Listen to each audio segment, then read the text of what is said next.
Okay, it's going to be an ROH Classic review of Chaos at the Cow Palace. This weekend was, Ring of Honor's West Coast debut. So, if I got to choose a coast, I got to choose the West. And, I don't know, man. Not a lot of people talk about this show. I wanted to review it.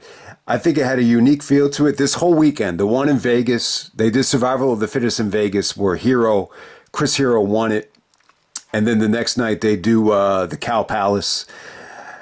Very historical show in terms of, or historical venue. This is where Eddie Guerrero won I was going to say Ring of Honor title, then won the WWE title from Brock. So it's a pretty big venue. Most of the crowd was kind of jammed into the first 3 or 4 rows. But, it didn't really look bad. I mean, it definitely felt like a little bit of an empty arena. If Punk saw this show, he'd be like, why is this 10% full? But overall, it's a historic venue. You got a legacy dating back to the Pat Patterson days and Nick Bockwinkel days, with how much history is at the Cow Palace. So we're going to go all the way back to October 21st, 2007 from San Francisco, California. The Cow Palace, there's an attendance here of 350. So, not a huge turnout. It actually didn't look that bad, on camera in terms of the attendance. Not a lot of people have talked about this show. If you look at Cage Match, there's not one comment. There's really not a lot of ratings for the matches. But, I think it's a fun show. Main reason I'm reviewing it is because it's, Nigel's first title defense, actually against Jay Briscoe. It's almost like Gone versus Forgotten with this cover. I love the cover as well, with the code of honor between Nigel and Jay Briscoe. But let's get right down to it, man. First match of the show, we got Chris Hero coming out there with Larry Sweeney taking on the Human Tornado. All right, this was a really interesting show for me, especially at the time. I mean, it really got me introduced to a lot of West Coast wrestlers. I don't think I've ever seen PWG at that point. So guys like Human Tornado, Karl Anderson, TJ Perkins, like my first time ever watching them. And to be honest with you, it wasn't a great first impression for a lot of these guys, especially Karl Anderson. I was really underwhelmed with Karl Anderson's match on this show. But, with Hero and Tornado, it was definitely a cool matchup. These two guys just wrestled at PWG's anniversary show. I think it was Life During Wartime, which was actually a guerrilla warfare match. I think that match went like 40 minutes. I think Candice LeRae was actually involved in the storyline there. So this was a little bit underwhelming, I think, for a lot of the people in the crowd that go to PWG shows. By the ending of this match, they just didn't buy into it. Hero got a little bit of heat here, but I like Human Tornado, though. I thought he was really innovative. I thought he was refreshing. He had a great look. If you haven't seen Human Tornado yet, he's a really tall, skinny, lanky black dude that could dance, got a lot of charisma, great personality. One of the best personalities I think any black wrestlers have ever had in the business, to be honest with you. Him and Hero knew each other. They wrestled a lot this year. So Hero goes over and, it only made sense. He's coming fresh off of Survival of the Fittest. He's going to main event Final Battle against Nigel, which was the plan at that time. But, plans got changed. All right, next up we have the FIP championship match. We got Roderick Strong taking on Claudio. So Claudio comes out there, kind of interrupts Chris Hero. So this leads to the Roderick Strong match for the FIP title. All right, so in terms of the history between Roderick and Claudio, before the match started, I didn't have any memory of these two guys ever locking up in terms of like one-on-one stuff. I think a lot of their matches happened in tag matches. When Aries and Strong were the champions, obviously they wrestled Kings of Wrestling. I think they actually lost the Kings of Wrestling at Glory by Honor 5 Night 2. But yeah, like in terms of one-on-one single stuff, like this is really one of the few times you get to see them wrestle. Even in AEW right now, I don't remember them ever locking up. I think they, I actually had to look it up. They actually did wrestle at PWG's Battle Los Angeles 2010, which I just don't remember that match. But kind of a forgettable match between Roderick and Claudio here. What really stood out here is it just feels like Roderick was regressing at the time. I just didn't find his work in this match nearly as, captivating as it was in 2005. It's just, you could just notice the difference. I just think these two struggled with chemistry. I think Roderick had a tough time, with Claudio's length. I think Claudio had a tough time, getting up Roderick's, wait for the water slide. Just everything here. I don't know. I just feel like this could have felt like a bigger match. It wasn't bad. It just wasn't what you would expect between two great workers. But, Roderick does go over. Just the way this ended, it just, the way they were booking Claudio, trying to build him up against Hero and Sweet and Sour, it just didn't feel like the right time for Claudio to do the job. And he did it anyway, because, FIP title is actually on the line. It just didn't feel like it was on the line, though. Next up, we had Adam Pearce taking on Karl Anderson. Yeah, I mean, I know Pearce is definitely not a main eventer. I really wasn't a big fan of Pearce, in the ring, especially in Ring of Honor. He's definitely a better microphone guy. Obviously, he's proved how good he is. If he's the general manager of Raw right now, or the general manager of WWE, whatever he's doing. But yeah, Pearce and Anderson, not a great showcase from Karl Anderson, man. When I first saw this thing, I just didn't know what to make of him. It just really wasn't an impressive performance. Pearce goes over with the power driver. This is probably the weakest thing on the show, though. Karl Anderson really, turned the tide for me, though. Like, the match that really, got me into him was the Roderick match from PWG, Gira Sans Frontiers, but still the best PWG show of all time if you haven't seen it yet. I think, he might have wrestled, was it Tanahashi at the New Beginning right after Wrestle Kingdom? I remember a lot of people thought that was match of the year, up to that point. It's only February, New Beginning, but still. And then I think that same year, I think he wrestled Elgin as Supercard of Honor at New York City, which, I was there for that show with a lot of other YouTube guys. So Anderson definitely turned the corner. I just think this was just a bad showcase of him. I just think this was definitely a bad first impression, for a lot of people that weren't that familiar with PWG wrestlers or West Coast wrestlers.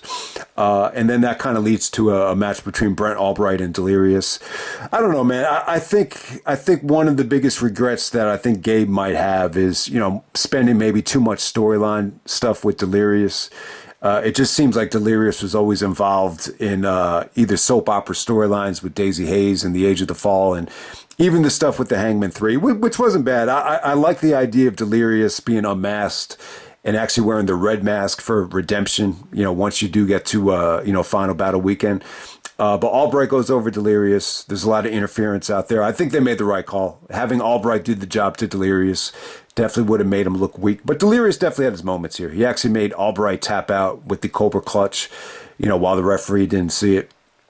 But we move on from there. Next up, we have the No Remorse Corps of Davey Richards and Rocky Romero taking on TJ Perkins and Tony Kozina. So, yeah, this was cool, man. This definitely got my attention. Davey woke me up here. I think Davey looked awesome. Rocky's more of a West Coast guy, going back and forth to Japan. So it only makes sense that they had him on the show. But they definitely had a little bit of a talent shortage because they're on the West Coast. But Tony Kozina, man, you almost forget about him. They brought back memories that, I don't remember it that well, but wasn't there like an incident with Tony and Davey at an indie show? Like, it was like a really small indie show, but it was like a really big incident. Does anyone remember that? But TJ Perkins here, my first experience ever seeing him. I definitely think he got a lot better since then. He got in much better shape over the years, but, still good stuff. I think him and Davey had great chemistry. Kozina didn't have a great look. He was kind of small and stocky, but he pulled out some really innovative things. The springboard hurricanrana over the top rope shocked the shit out of me. But, to me, from my recollection, he was always more of a sparring partner with Davey. I think Davey did kind of bring him into some of the storylines with Evolve and, maybe even some of the stuff with Eddie Edwards leading up to Final Battle. But from there, we get an impromptu match. Age of the Fall comes out. Jimmy comes out with the Necro Butcher. Yeah, no Tyler Black for this show. Kind of interesting. I guess, I don't know what it is. I mean, you would think even back then, Seth Rollins definitely be talented enough to, fly out to the West Coast. But they decided to bring Necro instead. It ended up being Jimmy and Seth Rollins, Tyler Black, that won the belts by the end of the year. But at the time, Jimmy, wants to prove that they're worthy enough to take the titles from the Briscoes. ROH management told Jimmy, if you want a shot at the Briscoes, you got to start winning some matches. So he says that to Davey, and then Davey and Rocky have a, almost like a relaxed rules match here. They kind of brawl all over the arena, which is good. I mean, some of the shots here look pretty bad. A lot of them were in the dark. A lot of the lighting just looked a little bit overexposed, but they got the job done. They did some pretty cool stuff. The highlight being Davey actually does a moonsault off the top of the balcony. That was pretty cool. The ending of the match, they stopped Davey from doing a shooting star press. Eventually, Necro hits Davey with a couple of chairs. Jimmy's able to make Davey pass out with the end time. So huge victory for Jimmy. This kind of, had me thinking about Jimmy and Davey. You really didn't get to see a lot of Jimmy Jacobs and Davey Richards, but I definitely think, when you look back in retrospect, I think Jimmy definitely could have got a lot out of Davey from a storyline standpoint, from, to get more mic skills out of him, especially when Davey was champion. I just don't think they ever really touched. It's funny when you go back and watch the show, like, you don't remember a lot of history between Jimmy and Davey. And from a single standpoint, you really don't remember a lot of history between Roderick and Claudio. All right, next up we have Bryan Danielson taking on Austin Aries. This is match number 2 in the best of 3 series. So I got to say this Danielson and Aries series in 2007, this best of 3 series, was awesome. I think both guys definitely got better, especially Aries. Aries, from a submission standpoint and from a grappling standpoint, definitely got a lot better since 2005. I think when you look at that 2005 match with Danielson and Aries, I think Aries was a little bit limited in terms of what he can do from a submission standpoint. Here, he developed a lot more, especially with, some of his grappling, some of his front face locks. This got a "This is wrestling" chant in the first couple of minutes. It was great. The fans were very appreciative, but Aries just developed more submissions in his arsenal, especially with the Horns of Aries, the last Chancery. Danielson put that finish over, or that submission over, huge. He actually tapped to that in their first match, which was actually in Boston at Honor Nation. So this is actually the rematch to it. Danielson saw it coming this time, and he countered it into a small package. Inside cradle, small package to get the victory, and awesome finish right there. But yeah, this was great stuff. I just feel like when you compare it to, that Enter the Dragon match, everything just felt a little bit more crisp, a little bit more smoother.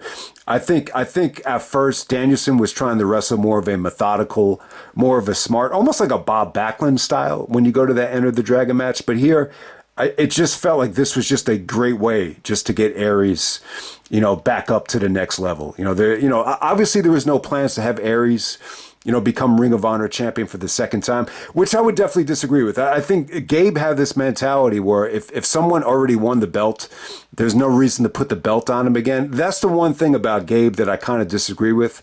I think, maybe that's the best thing about Gabe leaving, is that it opened the door for Aries to have a second reign, which totally felt different than the first reign. But, that's the bottom line. Gabe wasn't really in favor of having duplicate, Ring of Honor title reigns. But hey, man, I think the important thing is here, Aries is still struggling. He's trying to get back, into everybody's good graces after the Austin Star gimmick flopped in TNA. And this is how you do it. You just go back to basics, just have him wrestle. This was a wrestling clinic. Aries would have never been allowed to, wrestle this type of style when he was wrestling as that Austin Star gimmick. It's just totally different. Even if you're going to have like a TNA 20-minute match that was fast-paced, a lot of TNA stuff, you weren't really allowed to experiment, with this level of submissions that were this intricate. So I'm glad that they got this in. This best of 3 series was awesome. So Danielson wins this with the small package. There's actually a post-match promo here where Aries says he's not that well versed in small packages, but I'm going to be the next, I'm going to be the ace of the company. You might be the best wrestler in the world, but I'm going to be the ace of the company and the next Ring of Honor champion. And then Danielson's like, we'll see about that. I thought it was a good promo. And Aries actually ended up winning this series. I think at Glory by Honor 6, they had the rubber match. So yeah, I would definitely say it's hard to pick one. of this, Danielson and Aries series, this trilogy right here in '07. It's hard to pick one of them. But I would definitely say this is some of the best work that Danielson and Aries, have done together. I wouldn't say any of them were their best match together, but the series was great though. It's better than a lot of their other stuff. And I would actually say that this was actually, a step up from the Enter the Dragon match, just in terms of the overall wrestling. It was just, I just think people will enjoy it more. It's a little bit faster paced. It feels a little bit more competitive. I think the Enter the Dragon match was definitely, an effort just to get Danielson over rather than to get Aries over. So, next up for the ROH World title, we got Nigel defending the belt against Jay Briscoe. So, the Briscoes are definitely the MVPs of 2007. Why not just end the year with Jay, winning the Ring of Honor World title? It sounds, especially at the time, it sounds a little bit premature. The fact that you would, even think of putting the title on Jay Briscoe. But yeah, I think this. This was great, man. I'm glad that they got this in. I love the cover. I love the code of honor here. I think, Jay cut a good promo before the match with Mark. Mark is injured, so it only made sense. Jay said that, he was a little bit embarrassed that he came up short a couple of other times against Joe and more recently against Morishima, and he said he needs the Ring of Honor World title. So it was pretty cool. So Nigel gets his first title defense. So, all right. So let me say this about Nigel, for this particular show. It must have been a survival of the fittest where he actually came out to the ring, for the traditional, crowning segment.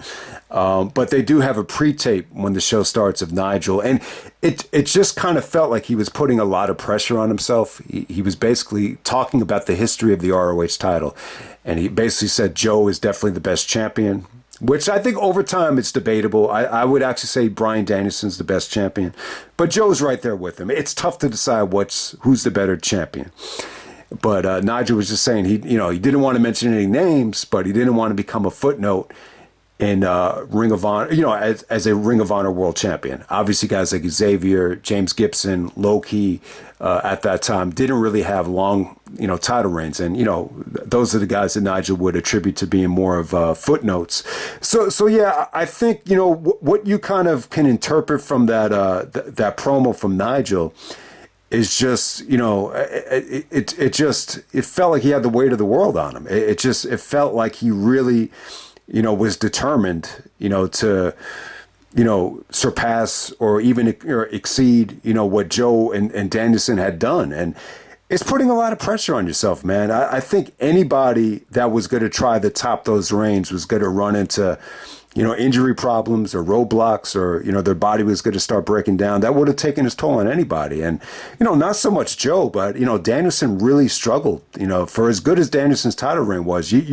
Some people might even forget, like, the last 4 or 5 months, he was wrestling with a torn shoulder. I mean, it's just, what comes along with these reigns is just expectations, grueling matches where you got to wrestle through injuries. And it's just not easy. Even in this match right here, you could just tell, Nigel wasn't 100% healthy. It definitely kind of felt like they were working around an injury, but it was good, man. It actually aged pretty well for me. I'm glad they got this in. I think Jay Briscoe looked good. However, though, I think, Jay being a tag team wrestler with the Briscoes at the time, he's still very, very young. I mean, yeah, he's like 23, 24 at this point. And yeah, I just think this was a lot to throw at Jay to pretty much control a Ring of Honor World title match for the whole time. He basically had to control the whole match because he's working over Nigel's knees. Nigel is clearly limping throughout the whole match, but it was good though. He did some good stuff out there. Nigel kept himself in the game by just delivering like knife edge chops just to keep Jay away, but it was good stuff. Very, very crisp. Not a spectacular match in terms of like near falls and spots, but it was good though. I love the ending. The tide kind of turned for Nigel when he was able to do the Tower of London on the edge of the ring apron. That kind of opened it up for Nigel to hit the the London Dungeon, and he actually dug his knee into Jay Briscoe's back. And the way Jay tapped, he sold it like he was in a lot of pain. I love the ending. Great ending. I love the London Dungeon submission hold. And yeah, Nigel gets to retain his first title defense right here. So good stuff. And yeah, I mean, you know, I think that's one of the things. This Nigel reign, it didn't get off to the best of starts. It really didn't. I mean, you can't really notice that here. The fans were really into Nigel. I think he got a hero's welcome. I think he got a, you know, really good ovation from the West Coast fans. But, you know, once you get to the East Coast, whether it be New York or Philly, and Nigel's hurting, he's not going to defend the belt, all of a sudden, everybody went cold on him. So it didn't get off to the best of starts. But it ended up being a great reign. I would still say that this is the third best reign in ROH history. So yeah, I think you don't necessarily have to get off to a great start. You could always adjust, you know, turn heel, kind of listen to the audience, and then make adjustments from there. And I think that's what Nigel did. And it was such a great reign, you know, when you look back on it in retrospect. I just kind of wish Gabe was allowed to book the end of the reign. I just think that would have been better for the company. But hey, you know, this whole show ends. It's funny. Usually, you know, so the first Ring of Honor show I ever went to, it kind of ended with, you know, the whole locker room coming out and just doing spots. And then it was actually Jack Evans for me at Rising Above 2007, where he kind of sends everybody home happy. He gets everyone to cheer ROH, and then they started booing him. Here it was actually Claudio that gets on the mic and wanted everyone to start chanting ROH as the show goes off there. This is something that you could do like after the show is over, but for whatever reason they kept it. They had Bryan start, you know, fighting Nigel. You know, Danielson only acted like a heel with Nigel at this time. And then Aries comes out, you know, Age of the Fall comes out, Davey, the whole locker room comes out, Hero comes out and does more shenanigans with Larry Sweeney. So it was a fun ending to the show. You had the whole locker room come out. I'll just end it right there, man. That's chaos at the Cow Palace. So yeah, this is a show that's not that popular. I don't think it sold very well. If you go to Cage Match, there's not one review. There's not a lot. There's only ratings for the Danielson and Aries match. Nigel and Jay didn't even get enough ratings, not enough votes for a total rating. So I'm sure not a lot of people have seen this show. But yeah, I mean, every once in a while, I might want to review shows that aren't necessarily great or classics, but still, you know, feel refreshing or feels, you know, I might be in the mood to watch it. You know, I would never review, like a show like Suffocation, I would have never reviewed that if it wasn't for the incident that happened in AEW, and like shows like Battle for Supremacy, you know, shows like some of the Cornette shows, like The Nightmare Begins, I'll probably never review shows like that, but Chaos in the Cow Palace, this is one of those, it sticks out like a sore thumb. It's one of the most unique Ring of Honor shows ever. I think because of the venue, the history of the venue, Nigel's first title defense, you know, the California debut to be exact. And yeah, I mean, they never really went to the West Coast that often. I mean, really, it's mostly just the only other times I think they went back out to the West Coast were for the Wrestle Reunion shows. But this is a nice little treat right there. So I'll just end it right there. That's Chaos at the Cow Palace. I'm not crazy about the title, but I think it's a pretty cool show because of the, I love the cover though. I think the cover is the best, you know, best part about this thing. So definitely check it out if you haven't yet. Danielson and Aries, definitely the match of the night and one of the better matches of their really awesome rivalry.